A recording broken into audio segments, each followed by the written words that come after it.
Pero los que somos del reino y tenemos la mente del reino, sabemos que nosotros no dependemos de la tierra, sino del Dios que creó los cielos y la tierra. La gente, la iglesia que tiene esta convicción sabe que no depende de un trabajo, ni depende del producto de la tierra, depende del Dios que le diseñó para gobernar la tierra. Entonces, cuando Cristo viene, nos devuelve ese diseño y nos dice: busca primeramente el reino de Dios y su justicia, y todas las demás cosas vendrán por añadidura.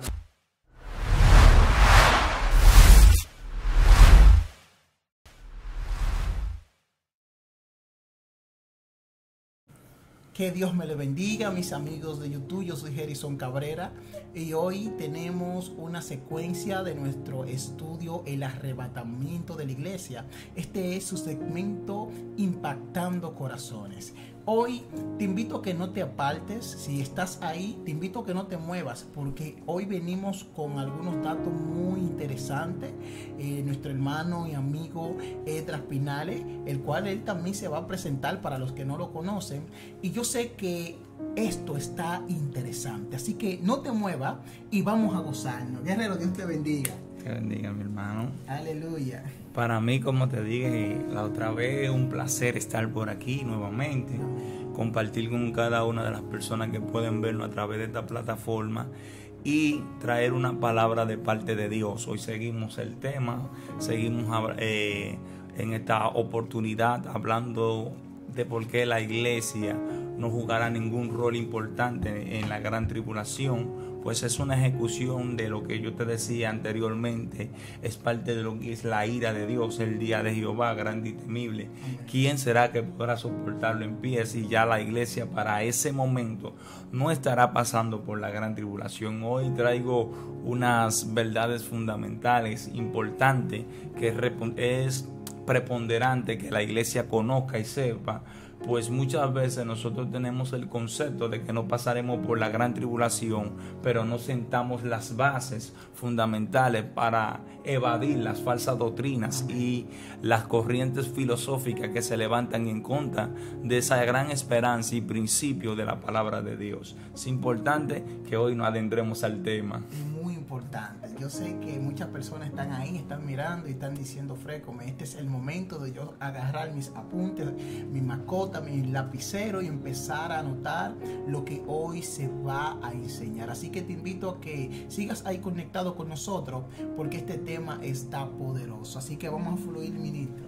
Bien, mis amados, Dios le bendiga nuevamente. Su hermano Esdras Pinales, como decía mi hermano Jerison, y en esta oportunidad vamos a hablar acerca de la iglesia en tocante al arrebatamiento de la misma, y vamos a hablar acerca de lo que es el evento de la gran tribulación. No entraremos en todos los detalles porque el tiempo no nos daría, pero sí vamos a hacer ver por la escritura cómo la iglesia sale de ese juego, de ese rol importante de la gran tribulación, y cómo entra el pueblo de Israel a tomar parte de ese gran evento, de ese gran punto donde Dios no solo juzgará a las naciones, sino que también instaurará el reino prometido a la casa de David.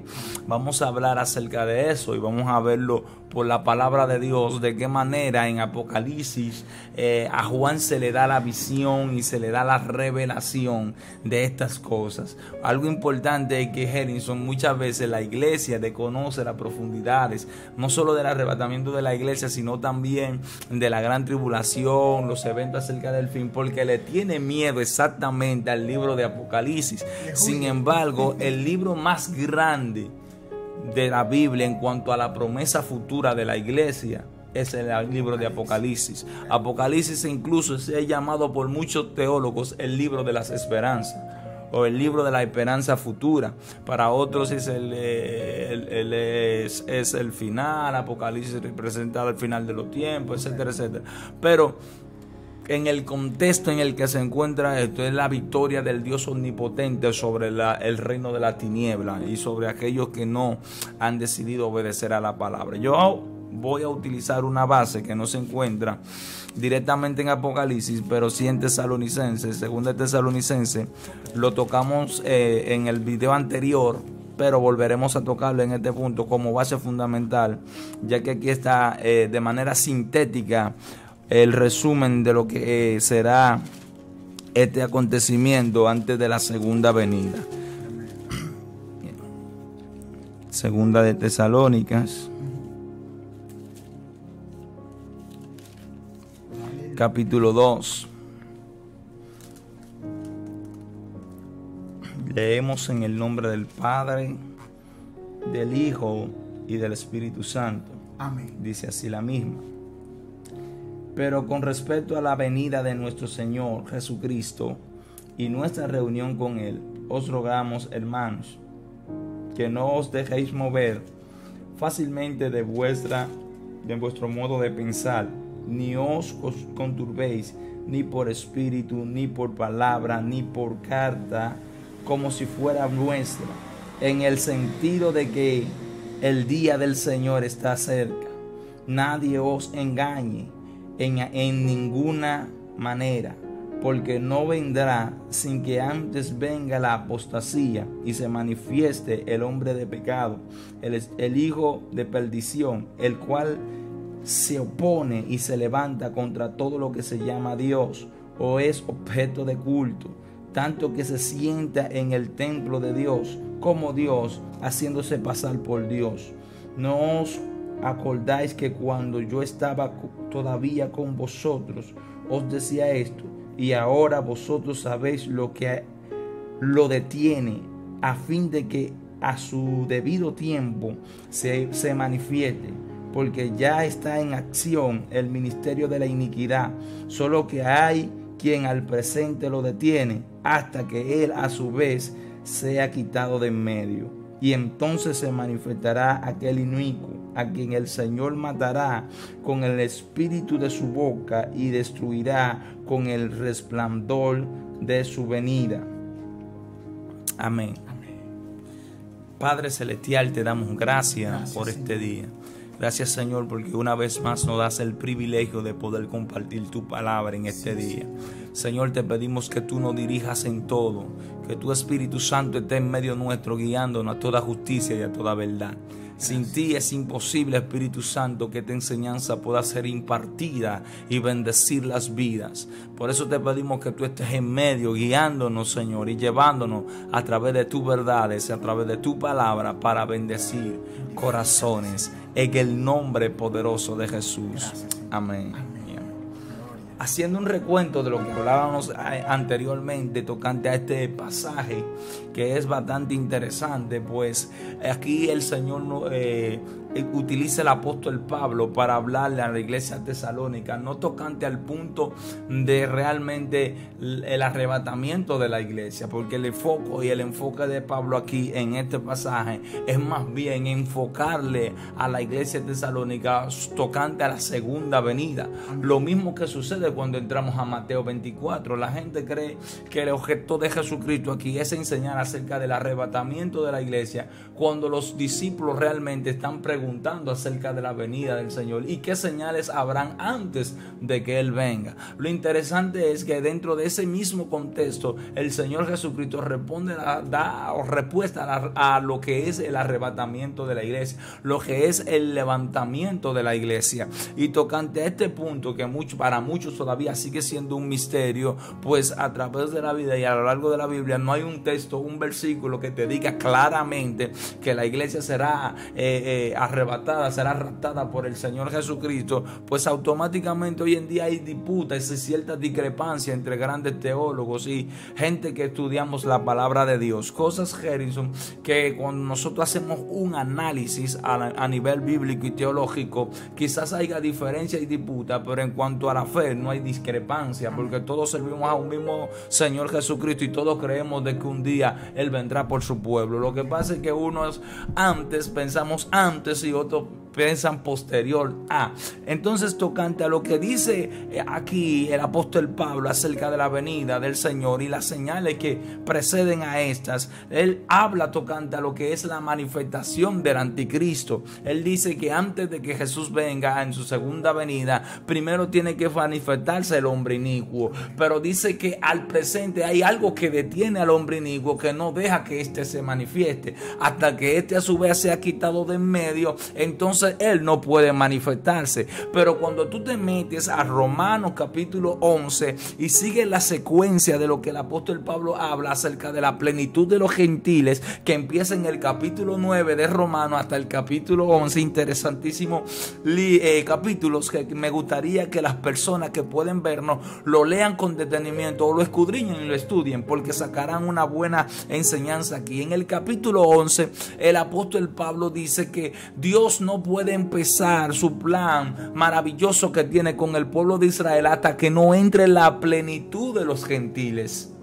Tremendo. Cuando tú haces el análisis de lo que el apóstol Pablo está hablando y dice como la plenitud de los gentiles, entonces ahí es donde hacemos el análisis de lo que es la dispensación de la gracia o el favor, o lo que Daniel llamó una semana que quedó en el aire, porque hubo un paréntesis. Después de la muerte del Cordero hay una semana que queda en el aire. Esa semana es equivalente a los 7 años de la gran tribulación. 3 años y medio de paz, de una paz ficticia, una paz pasajera, porque como dice el escritor aquí en Tesalónica, cuando digan paz y seguridad, entonces vendrá destrucción repentina sobre ellos y no escaparán. Hay algo interesante, y es que la palabra de Dios aquí nos está haciendo un hincapié, nos está diciendo que cuando el anticristo venga, libro de Apocalipsis, cuando habla del caballo, que viene, el hombre que viene montado en el caballo blanco con una supuesta paz,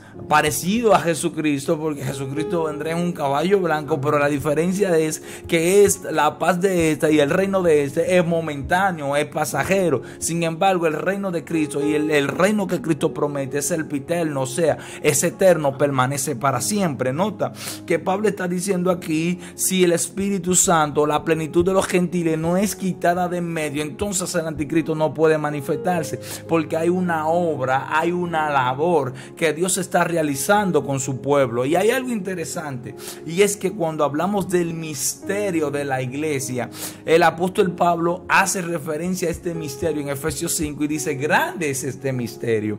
Cuando el apóstol Pablo comienza a hablar de la relación de los cónyuges y el matrimonio, el apóstol Pablo, a medida que va explicando una relación matrimonial, también va explicando la profundidad de la relación de Cristo con la iglesia. Amén.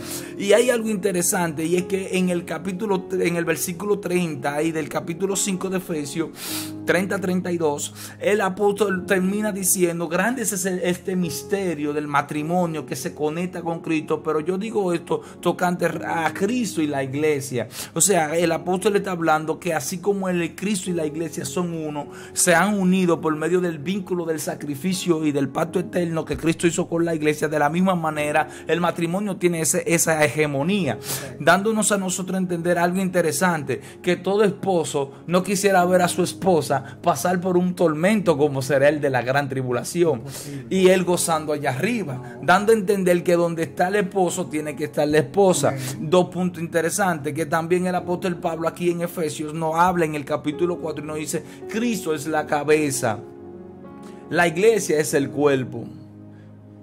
Así que toda la iglesia, bien enjaltada por la coyuntura, se va edificando en Cristo Jesús para que Él sea la preeminencia de todo. Amén. Pero hay algo interesante, que Pablo dice que el cuerpo va creciendo a medida de que por medio de los ministerios que el Señor enfatiza en este capítulo, van dando crecimiento y madurez a la iglesia, el apostolado, el profeta, el maestro, el pastor, el evangelista. Estos ministerios que están aquí, dice que todos el trabajo de ellos es para que la iglesia vaya creciendo hasta la estatura del varón perfecto que es Jesucristo. toca algo interesante aquí repuntar, y es que esa plenitud de la iglesia, ¿cuándo se completa?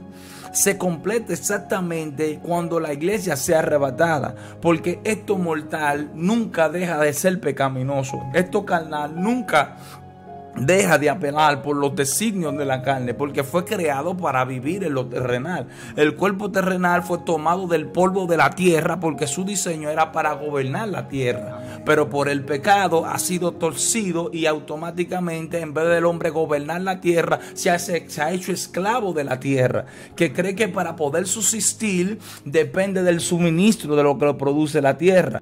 Pero los que somos del reino y tenemos la mente del reino, sabemos que nosotros no dependemos de la tierra, sino del Dios que creó los cielos y la tierra. La gente, la iglesia que tiene esta convicción sabe que no depende de un trabajo, ni depende del producto de la tierra, depende del Dios que le diseñó para gobernar la tierra. Entonces, cuando Cristo viene, nos devuelve ese diseño y nos dice: busca primeramente el reino de Dios y su justicia, y todas las demás cosas vendrán por añadidura. Tocante a este punto, Harrison, quiero enmarcar el porqué. Cuando Jesucristo habla de que Él es el esposo, de que Él es la cabeza, nosotros tenemos que entender que donde está la cabeza debe de estar el cuerpo. La pregunta es: si Cristo estará en el cielo y nosotros somos el cuerpo, mediante el juicio se vaya dando y luego descenderá del cielo, ¿cómo puede estar el cuerpo aquí presente? Esa es una de las primeras lógicas que nosotros tenemos que llegar a formular. La primera pregunta que debemos de formularnos: ¿por qué la promesa del Señor, cuando habla del arrebatamiento de la iglesia en sí, la promesa del Señor es quitarnos del medio? Dice el Tesalonicense, vamos a Tesalonicenses 5:9, primera, y mira qué dice 5:9 y 10. Porque no nos ha puesto Dios para ira, sino para alcanzar salvación por medio de nuestro Señor Jesucristo, quien murió por nosotros, para que ya sea que velemos o que durmamos, vivamos juntamente con Él. Una respuesta contundente. Y nos está diciendo que el objetivo del Señor es que no nos ha puesto para ira. Y cuando hablamos de la ira, como te decía anteriormente en el otro video, es que la ira que que el apóstol Pablo habla aquí no es la ira de que el Señor se airó un chin, no, es la ira que declara Joel capítulo 2 cuando dice que el sol se oscurecerá, la luna se teñirá en sangre, que habrá un gran espanto y un gran lamento sobre la faz de la tierra. El comienzo de la ira contundente de Dios sobre la tierra empieza en la gran tribulación. Los 4 caballos que representan las 7 copas, los 7 sellos, todas esas características de lo que revela Apocalipsis son cosas que nos enseñan a nosotros que esa ira de la que habla la Biblia no está establecida para la iglesia. Edra, ¿tú crees que tendrá algún sentido el punto de vista de alguno al referirse a que sí, la iglesia va a pasar por la gran tribulación, y cuando se refieren que es necesario que pase porque debe de ser la iglesia purificada? O sea, al ser como esa idea de que debe de ser pasada por la tribulación para ser purificada, como enderezada, como que es necesario, de no ser así, no puede ser salva. ¿Qué sentido tú le podemos encontrar a eso? Realmente, Harrison, cuando la gente habla de ese punto es porque confunde dos cosas. Recuérdate que lo que la iglesia es un pueblo que ha venido en respuesta a la rebelión y rebeldía de un pueblo que fue llamado, pero no aceptó el llamado. Amén. Todo el tiempo, como dice Isaías, me fuiste contradictorio y rebelde, y del pueblo de dura cerviz.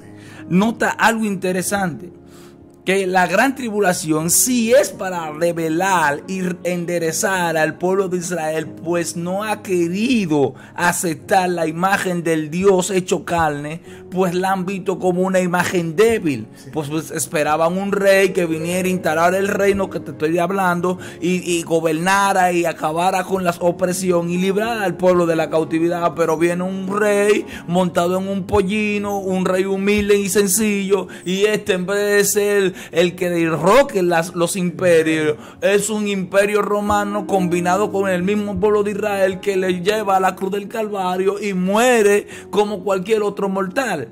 Tremendo. ¿Comprende? Entonces, cuando hay gente que llegan a ese punto, esa idea, es porque no han entendido que la regeneración se completa en la iglesia, en el arrebatamiento. Y ¿cómo te compruebo esto? Cuando el apóstol Pablo habla del misterio de la iglesia, como te decía también en el video anterior, de Corintios capítulo 15, hay un punto interesante, y es que cuando él habla de un misterio, el misterio no es que los muertos serán resucitados, como te decía, porque toda la Biblia, tanto del Antiguo Testamento como del Nuevo, tienen ese concepto y esa esperanza de que los muertos resucitarán. Entonces, lo maravilloso y lo impetuoso de la Escritura no es que ese es el misterio. Pablo no está hablando de ese misterio. Pablo está hablando del misterio de la transformación del cuerpo en el aire. Nota que los muertos no necesitan esa transformación, sino los vivos. ¿Por qué? Porque los muertos ya han muerto a la carne y han muerto en el sentido del deseo pasional que en la carne batalla en su miembro, sino que desde la resurrección ya ellos resucitarán transformados. No sé si tú te has detenido a leerlo del versículo 50 en adelante con detenimiento y te has dado cuenta que los muertos no son transformados. Los que son transformados, y ahí es donde empieza el misterio, son los que son levantados. Entonces ahí es cuando tú y yo seremos perfeccionados. No en la gran tribulación, sino realmente en el arrebatamiento. Esa perfección en la cual nosotros estamos luchando y buscando, como dice Pablo, prosigo a la meta, sigo el blanco, el supremo llamamiento de la soberana vocación. Esa transformación que yo voy a alcanzar, no la voy a alcanzar aquí, sino cuando sea elevado, porque es necesario que esto corrupto se evita de incorruptibilidad. Correcto. Sería bueno, Esdras, aclarar la parte de que los muertos no serán transformados. Lógicamente entendemos que los muertos en Cristo resucitarán primero. Ese cuerpo que está en la tumba es lo que generalmente comprendemos o comprende el pueblo, que es algo que quisiéramos como aclarar aquí, que ellos, este cuerpo que está aquí en la tierra, de alguna forma recibe esa transformación. Y esta parte quisiéramos como que la aclararas, porque dijiste como que no van a necesitar transformación porque ya están, no necesitan porque están en un estado celestial, espiritual, lógicamente, pero el cuerpo que está en la tumba sí va a recibir esa transformación para que pueda entrar en el cielo. Nota, hay algo que en Corintios 15 Pablo explica tocante ese punto de los muertos. En Corintios 15, el apóstol Pablo hace la alusión de lo que tú siembras. Dice el apóstol Pablo tocante al punto de la resurrección de los muertos. Él dice, porque hay muchos que se preguntan, ¿cómo resucitarán los muertos? Necio, ¿no sabes que lo que tú siembras no es lo mismo que crece? Porque el grano que tú siembras primero tiene que ser desnudado para que luego crezca ese árbol de donde van a salir más fruto y más semillas. Pues lo que tú siembras no es lo mismo que nace, porque tiene que sufrir una transformación. Entonces ahí es donde el apóstol Pablo explica el por qué los muertos, mira, nota, el por qué los muertos no van a necesitar esa transformación, porque él habla de la corrupción, de la putrefación de la semilla antes de poder volver a nacer. De la misma manera, el cuerpo que murió de un fallecido en Cristo Jesús ya no es el mismo, se ha putrefactado, su cuerpo ya es polvo. Entonces lo que resurgirá de ahí realmente no es el mismo cuerpo, sino que ese polvo, como señal, ya por la llegada, la venida de Cristo, el levantamiento de ese cuerpo, automáticamente lo que va a salir de ahí es un cuerpo totalmente regenerado, como el cuerpo transformado de la resurrección de Cristo.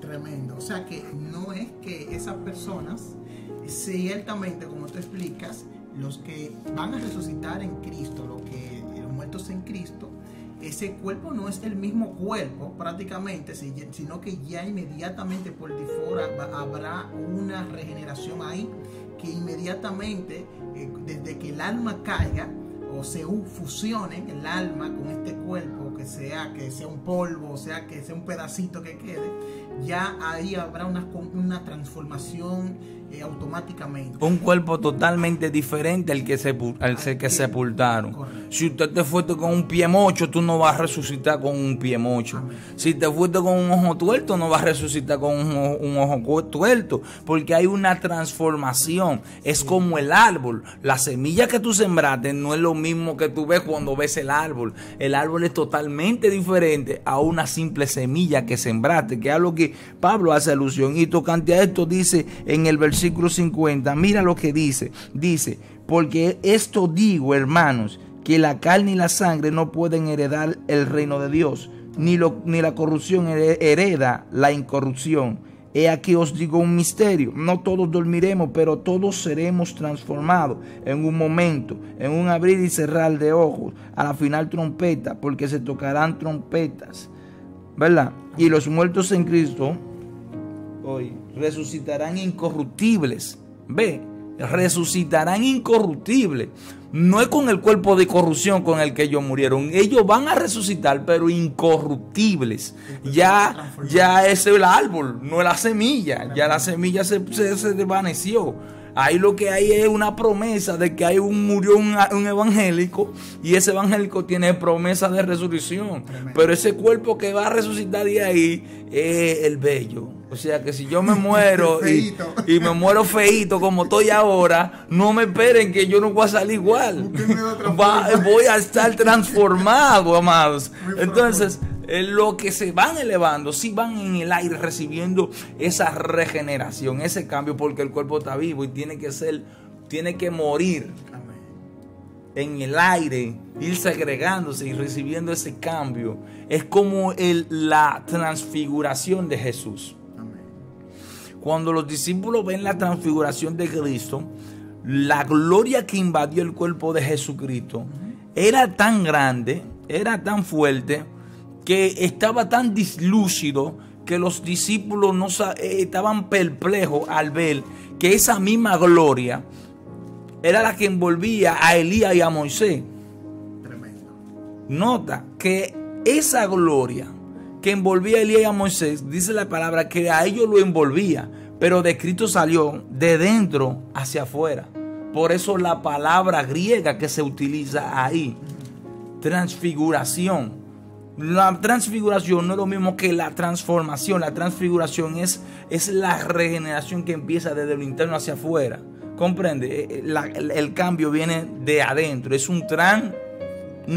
La palabra trance en el griego, eso es lo que significa. Es como tú estar en un trance, algo que viene de adentro afuera, el interior. Entonces, nota algo interesante, que cuando la gente piensa que los muertos que van a resucitar en su mismo cuerpo, y erran tocante al punto de la resurrección de los muertos, porque es lo que Pablo está explicando aquí. Tremendo. El misterio que te estoy dando es que los muertos que tú pensabas que van a resucitar con un mismo cuerpo, no, ellos van a resucitar incorruptibles, transformados. No será lo mismo, pero nosotros en el aire seremos transformados, porque es necesario que esto mortal se vista de inmortalidad. Tremendo. Y esto corruptible se evita de incorruptibilidad.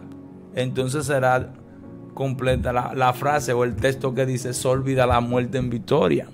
¿Comprende? Entonces, saliendo de este punto y volviendo a lo que te explicaba, la gente tiene que entender que si la iglesia no es quitada de medio, si la plenitud de los gentiles no es completa, el intervalo de tiempo del favor de Dios para el pueblo de Israel no va a empezar, porque es ahí donde Daniel se quedó. Daniel se quedó en el el Señor viene, manifiesta su vida, entrega su vida, es crucificado, resucita, pero se queda ahí 69 semanas. ¿Dónde está la semana 70? ¿Qué pasa ahí? Entonces ahí donde el Señor le explica a Daniel lo que sucede en la semana 70. Viene uno que que de entre tus hermanos y se va a sentar en el templo de Dios y se hará pasar por Dios y hablará grandes cosas contra el Altísimo. Incluso Daniel habla del intervalo del tiempo de la paz que este gobernante establecerá con el pueblo de Israel. Y dice Daniel que será una paz fingida, una paz ficticia. Porque después de esto es que él se va a revelar como tal y se sentará en el templo de Dios y se hará pasar por Dios y hablará grandes cosas contra el Altísimo, contra el Dios de su Padre. Nota que interesante, y que cuando usted mete Daniel, del capítulo 9 ya hasta el final, capítulo 12, es ahí donde a Daniel se le dan todas estas exposiciones y explicaciones tocante al anticristo. Y en el capítulo 11 donde más se enfatiza el punto de lo cual yo te estoy hablando. Entonces nota algo, es para que los que quieran investigarlo lo puedan leer sin problema. Entonces, para que tú veas cómo es que la palabra de Dios nos dice el paralelismo de estas dos cosas. Ahora, como dicen por ahí, yo he dejado el plato fuerte de último para sellar esto. Vamos a analizar ahora unos cuantos capítulos interesantes de la Biblia que están en Apocalipsis. Cuando analicemos estos textos, nos vamos a dar cuenta de la realidad de la iglesia, el rol de la iglesia y el rol del pueblo de Israel. Israel es el encargado, es el agente de hacer que el pueblo, la nación, entienda el mensaje de Dios en medio de la gran tribulación.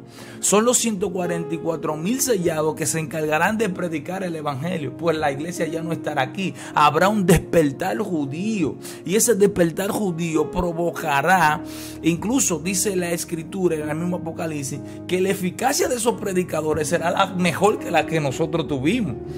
Porque aunque nosotros predicamos por el Espíritu y lleno del Espíritu, hay un libre albedrío, hay una decisión, una elección que le toca al hombre. Y en estos tiempos de gracia es cuando más la gente desprecia la gracia, el favor de Dios, por más que se le predica, por más que se le habla. Entonces, en esos momentos de persecución, dice la palabra de Dios que aún ni así se convertirá la gente por el duro corazón que tendrá. Solo unos cuantos serán despertados. Claro está, como dice la escritura, Apocalipsis capítulo 8, de todo pueblo, lengua y nación. Correcto. Interesante eso, porque esa gran multitud que Juan ve está precisamente en el capítulo 8, pero vamos a hacer este análisis rapidito. Vamos a Apocalipsis, porque no podemos tampoco desglosar Apocalipsis entero, porque eso es un tiempo tremendo, no daría. Pero sí, Gerson, nota algo interesante. Del capítulo 1 al capítulo 4, el capítulo 1 al capítulo 4, es donde realmente Dios utiliza a Juan, o más bien le da la revelación a Juan de los papeles y el rol que juega la iglesia. Cuando tú te metes en los primeros capítulos, tú te vas a dar cuenta que lo que Juan ve en el capítulo 1 y la visión que tiene es algo extraordinario. Porque él ve al mismo Señor Jesucristo, pero ya no como lo vio cuando se hizo hombre. Ahora lo ve glorificado y cae como muerto, y tú sabes todo el esplendor. Sin embargo, Jesús le habla a él tocante a lo que es él en su persona, pero también tocante a lo que él ha hecho por el pueblo, por la humanidad. Dice: yo soy el primero y el último, el que estuvo muerto y ahora vivo. ¿Comprende? Dice: yo soy el alfa y el omega. En otras palabras, le está diciendo: ahora te voy a hablar como Dios. Yo soy el primero y soy también el último. Yo soy el comienzo de todo y el final de todo. Él comenzó y él terminará. Nota algo interesante, que en ese punto Juan está hablando con el Señor y el Señor comienza a ministrarle y comienza a hablarle tocante a lo que es realmente la iglesia en sí. Y ahí empiezan los mensajes a las 7 iglesias. ¿Por qué 7 iglesias? Porque representa lo perfecto de Dios. Aunque no todas las iglesias representan la santidad de Dios, en realidad el vínculo que une a las 7 iglesias con Dios es que Dios es perfecto y todo plan que él emprende es perfecto, así como Él es perfecto. Aunque hayan personas imperfectas dentro del plan de Dios, el plan de Dios es perfecto. siempre permanece intacto. Entonces hay algo interesante, y es que en ese mensaje a las 7 iglesias tú encuentras algo que al final esas 7 iglesias representan un mensaje universal, porque cuando Jesucristo termina el mensaje a las 7 iglesias, termina con estas palabras que lo tengo hasta subrayado. Oye lo que dice: he aquí, yo estoy a la puerta y llamo. Si alguno oye mi voz y abre la puerta, entraré a él y cenaré con él y él conmigo. He aquí, al que venciere, le daré que se siente conmigo en mi trono, así como yo he vencido y me he sentado con mi Padre en su trono. El que tiene oído, oiga lo que el Espíritu dice a las iglesias. No dice iglesia, dice a las iglesias. La pluraliza porque es el último mensaje, el mensaje universal. Estas 7 iglesias que están esparcidas en Asia solamente son el símbolo del carácter de cada una de las iglesias de los últimos tiempos. O a partir de ahí, de las iglesias de Asia, entonces nosotros podemos deducir por la escritura de que Dios sí tiene un mensaje para cada iglesia. Y a cada iglesia le envía un mensaje de acuerdo a su carácter y a su persona. Y ese carácter lo revela en cuanto a el Señor, en cuanto a su forma de obrar. Hay algunos que han dejado el primer amor, que todos enfocan el primer amor a que la gente dance mucho, hable mucha lengua. No, el primer amor basado en el carácter de Dios, de lo que Dios es en esencia. Corintios capítulo 13. Ese amor no es el amor de que yo iba a predicar, yo danzaba. No. Todo esto va vinculado con el carácter de lo que es Dios en su persona. Lo que dice Primera de Juan: Dios es amor. Ese es el amor que Él está reclamando ahí. Y así sucesivamente nosotros vamos viendo todo esto. Pero nota algo interesante. Capítulo 4. Cuando tú te vas al capítulo 4 de Apocalipsis, mira lo que dice: después de esto miré, y he aquí una puerta abierta en los cielos, y la primera voz que oí como de trompeta hablando conmigo dijo: sube acá y yo te mostraré las cosas que sucederán después de estas. Y al instante yo estaba en el espíritu, y he aquí un trono establecido en el cielo, y en el trono uno sentado, y el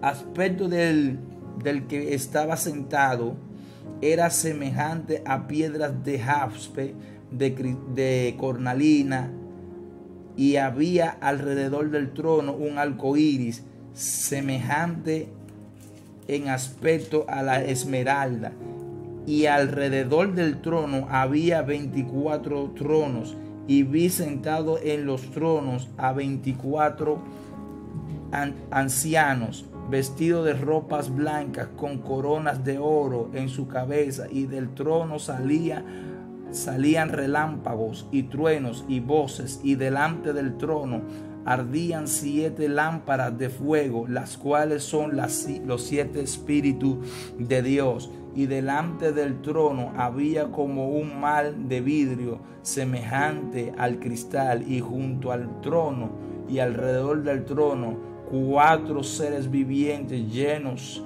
de ojos delante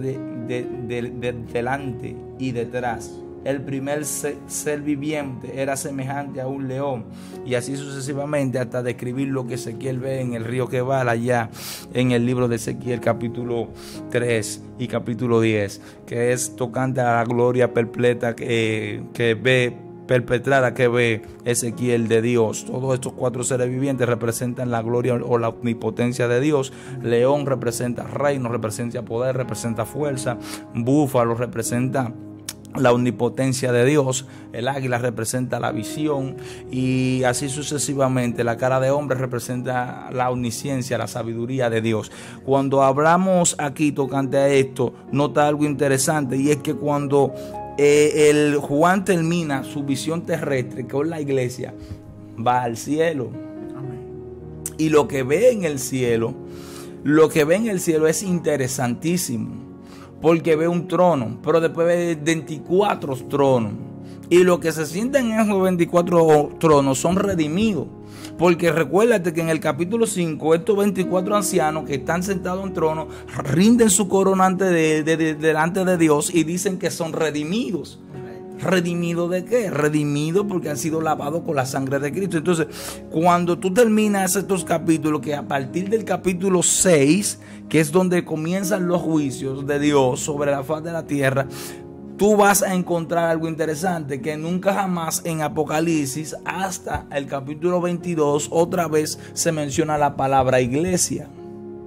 ¿Dónde está la iglesia ahí? Cuando comienza la gran tribulación, lo que se habla del pueblo santo, el pueblo escogido, en el sentido hablando tocante al pueblo de Israel. Y si la iglesia va a estar aquí, ¿por qué la iglesia no juega un rol importante? Porque a ella se le ha dado el ministerio de la reconciliación. Porque ya el ministerio de la reconciliación que se le había dado a la iglesia no pasa a ser parte de la iglesia si está en la gran tribulación, y hablan más de Israel más que de la misma iglesia de Jesucristo, que fue la que fue comprada a precio de sangre. Interesante, ¿verdad? Nos damos cuenta ya automáticamente que con simplemente analizar Apocalipsis, la realidad es que nosotros como iglesia ya salimos del plano y entra el plano del plan que tenía Satanás con la iglesia. Nota que en el capítulo 12 de Apocalipsis, la Biblia habla acerca de una mujer que da a luz un niño y que huye al desierto. Esa niña, esa mujer que tiene ese niño es perseguida por el dragón. El dragón que la persigue es el diablo. La mujer es Israel, que siempre ha perseguido todo el tiempo a la casa de Israel. Tú te pones a analizar el Antiguo Testamento completo y hay una persecución tremenda. Y el baby es el Señor Jesucristo, que representaba el Redentor, la redención para la casa de Israel y para todas las naciones. No estamos diciendo que Israel ha perdido su relación. No. Al contrario, por eso oramos por la paz de Israel. Por eso oramos por el pueblo de Israel. Sino más bien que hay una plenitud, una gracia a los gentiles que se cerrará en el plano del arrebatamiento de la iglesia, y por ende no juega ningún rol la iglesia en el arrebatamiento de la iglesia, en la gran tribulación, porque es un papel y un rol que jugará el pueblo de Israel. Es el turno de Israel. Ese es el turno de Israel. Es el momento donde Dios ejecutará su plan para con la casa de Israel, y ese es el momento cumbre para ello. Porque ¿cómo cerrará el Señor con Israel la gran tribulación? Venciendo al falso profeta y al anticristo. Lo derrocará, lo mandará al lago de fuego. Nota algo interesante, que la gente que el Señor mata no lo manda directamente allá al infierno, sino que solamente el anticristo y el falso profeta inauguran el lago de fuego. Pero la demás gente es muerta totalmente hasta que se le haga el juicio del gran trono blanco, que viene después de la era milenial. Luego que Jesús hace esa limpieza, entonces instaura su reino con las naciones que quedan vivas, porque recuérdate que eso serán días de espanto. La tercera parte de la tierra se va a desaparecer, las islas desaparecerán, será una cosa tremenda, algo sobrenatural cual nunca jamás se ha oído, se ha visto sobre la faz de la tierra, dicen los profetas. La gente ha visto coronavirus y ha visto qué sé yo qué. Eso no se compara con lo que se va a desatar en el día de la gran tribulación, porque es el día de la ira de Dios, día de la venganza. Aquel Dios que dice: mía es la venganza, yo pagaré, se va a manifestar. Aquel Dios que dice: yo soy amor, pero también soy fuego consumidor, se va a manifestar aquel día y hará pagar a las naciones con castigo horripilante, cual nunca jamás sobre la faz de la tierra se ha visto. Edra, hay personas que han tenido experiencias espirituales en sueños, donde se le ha sido mostrado ciertos juicios tan inmensos, tan grandes, que es como un poco difícil de creer que lo vamos a ver. Por ejemplo, no hace un tiempo, pero muchas personas ya se lo han soñado. Por ejemplo, que han desaparecido islas, que hay un gran tsunami, terremotos, se ha desaparecido, se ha llevado que si ya cuánta isla, parte de los Estados Unidos, y desastres como tan inmensos que cuando vemos vamos a la Biblia y tratamos de como de llevarlo un sentido, son cosas como que se van a dar, si se dieran, se daría en la gran tribulación, porque son cosas tenebrosas. Son cosas para allá. Pero simple y llanamente ellos afirman que será muy poco tiempo y que la iglesia lo va a ver. Eso se da por el desconocimiento bíblico. ¿Cuál es tu considera que es la razón de esa interpretación? Porque puede ser que sea Dios que se lo esté mostrando. Puede que sea Dios que se lo esté mostrando y puede que sea un aviso para preparar a la iglesia. Por ¿dónde radica el asunto? A la hora del hombre interpretar la revelación que tiene, el sueño que tiene, pues toda interpretación tiene que ir cargada con la verdadera interpretación bíblica. Entonces son sucesos a finales de los tiempos que quizás tú lo tienes y son tan reales para ti que tú crees que será fulminante e inminente. Por ejemplo, tocante a lo que estamos hablando, todos los profetas que profetizaron en la antigüedad sobre los juicios finales, muchos de ellos que llegaron a confundir los eventos, a tal punto que Habacuc reclamó. Tremendo. Le dijo a Dios: ¿y dónde estás tú? ¿Dónde está el Dios de la venganza? ¿No ves que los caldeos nos están oprimiendo? Porque Habacuc creía que había un cumplimiento en el ahora. Y Dios le dice a Habacuc: tranquilo, que lo que yo dije se cumplirá. Aunque se tarde un poco de tiempo, Habacuc, todo lo que salió de mi boca se cumplirá. O sea, Dios tiene que darle una respuesta contundente a Habacuc, porque Habacuc quiere un cumplimiento en el ahora tocante a la revelación y las visiones que él ha visto y ha perpetrado. De la misma manera, muchas personas tienden a confundir los eventos y a juntarlo uno con otro.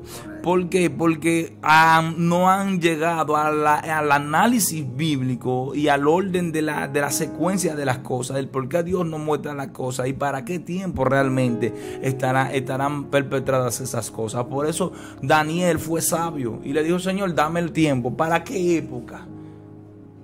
Yo quiero saber cuál es el tiempo exacto en el que van a suceder estas cosas. Y Dios le da respuesta. Muchas de estas cosas que tú estás mirando ya pasaron y otras aún no han pasado. ¿Comprende? Entonces, de la misma manera, nosotros debemos pedir a Dios, no solamente en oración, sino también a través de su palabra, que nos muestre realmente para poder tener una buena exposición de lo que vimos a la hora de exponer la revelación que recibimos. Puede darse, Esdras, que las personas que oren mucho para que Dios le muestre el futuro, pero se descuiden en lo que es la lectura bíblica, y principalmente en esa parte de la escatología, libro Apocalipsis, Daniel, etcétera. Es posible que puedan ser confundidos. Es posible, porque no hay un mejor futuro revelado que el libro de Apocalipsis. O sea, no hay una palabra más clara tocante al futuro y a las verdades que pasarán en el futuro que la misma palabra de Dios. La Biblia nos habla tocante al presente, nos habla del pasado, pero no nos enfatiza tanto de una manera tan tremenda y tan maravillosa como el futuro. Porque el futuro para muchas personas es incierto, pero para los que estamos en Dios está totalmente claro. Es la esperanza de la iglesia, el futuro. Porque lo que nos espera es un futuro glorioso y está revelado aquí. Por eso se le dice a Juan: sella la palabra de este libro. Porque que las personas que tienen visiones ahora tienen visiones acortadas, porque toda la revelación del futuro que la iglesia necesita saber está impregnada aquí en la palabra de Dios. Y a Juan se le dice: tú eres el último de esta visión, sella la palabra de este libro. Séllala, ponle un sello. Cuando tú buscas la palabra del sello del cual se está hablando aquí, no es el mismo al que se utiliza cuando se habla de los 7 sellos. De los 7 sellos que estaban pretos. Y eran esos 7 sellos porque había un orden, una forma en la antigüedad de sellar libros que eran dedicados para un propósito específico, que no todo el mundo podía abrir esos sellos. Por eso es que dice Juan: ¿y quién podrá desatar este libro? ¿Y quién puede desatar esos 7 sellos? Y Juan se entristece porque no hay uno en la tierra ni en el cielo que pueda desatar esos 7 sellos, solamente el Cordero. Y el anciano dice: tranquilo, que aquí arriba hay uno que es el Cordero, el cual tiene el poder de desatar esos 7 sellos. Nota que ahora aquí el sello que se le está poniendo al libro de Apocalipsis es un sello que representa perpetuidad, permanencia. sello permanente, o sea, la revelación sobre el fin de los tiempos. A la hora que nosotros nos metemos en la profundidad de la Biblia y a investigar sobre ella, nos damos cuenta de que el Señor puede darnos migaja. Pero tú quieres adentrarte en el fin de los tiempos, de realmente entra a mi palabra y ahí tendrás la revelación completa. Hay muchos que prefieren, Esdras, escuchar las biografías, las historias, las profecías de los mayas, y se van como por esa línea, y te ve que a cada rato están poniéndole fecha al fin del mundo, y te ve muchos cristianos nerviosos, Esdras, asustados. ¿Será porque no quieren pasar de Juan 3:16? Desátame ese código. Exactamente. Recuérdate que la Biblia dice que el pueblo perece por falta de conocimiento. Por cuanto desprecia el conocimiento, tampoco es muy útil para el sacerdocio. Recuérdate también que si nos vamos al Nuevo Testamento, Pablo dice a Timoteo que los que enseñan, los que instruyen, los que corrigen al pueblo de Dios, los que guían al pueblo de Dios hacia la santidad y la perfección, deben de ser ministros de la palabra, hombres que tengan agilidad para poder adentrarse a la profundidad bíblica y actos dignos para enseñar. Cosa que hoy en día la gente carece de ese ímpetu a la hora de ir a la palabra de Dios. Y es bueno coger el consejo de Esdras 7:10 cuando dice que Esdras fue diligente a la hora de inquirir la palabra de Dios.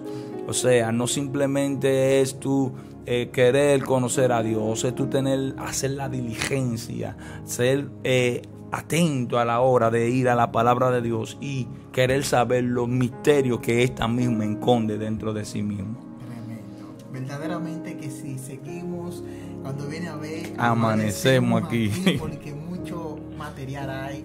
Verdaderamente que esta serie de los tiempos finales, todos los martes lo estamos grabando, y sé que será de gran bendición para tu vida, para tu familia, para tu ministerio y tu conocimiento, por lo que te invitamos a que te conectes con nosotros, también a que nos dejes tus comentarios, tus puntos de vista, porque respetamos también el punto de vista de los demás. Claro que sí. Y consideramos que son importantes, por lo cual te invitamos que nos dejes tu comentario. ¿Qué temas te gustaría del fin de los tiempos que en esta serie toquemos? Porque déjeme decirle que esto ahora es que estamos entrando. Créame que todavía falta más por navegar, y en este espacio vamos a llegar donde Dios quiere, a plenitud, que lleguemos en esta serie, porque hay mucho que aprender. Y este hermano que usted ve aquí es la herramienta que Dios tiene para que nosotros entremos más allá, para gloria de su nombre. Así que voy a dejar que Esdras se despida, y nada, Dios con nosotros.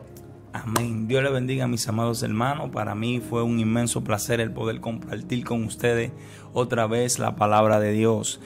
Vamos a ponerle un sello a esto, Harrison. Y el sello que le vamos a poner es la segunda venida. En la segunda venida ya sellaremos esta serie del arrebatamiento, gran tribulación y segunda venida. Creo que con la segunda venida ya ahí sellaremos esto y dejaremos más que claro de una manera llana, pues no nos da tiempo de poder adentrarnos a todas esas citas bíblicas que son bastante profundas. Este tema que sé que será de gran bendición para usted y de comezón para empezar a seguir queriendo escuchar estas profundidades. Su hermano Esdras estuvo con ustedes. Dios le bendiga. Que Dios le bendiga y nos vemos en una próxima. Bye bye.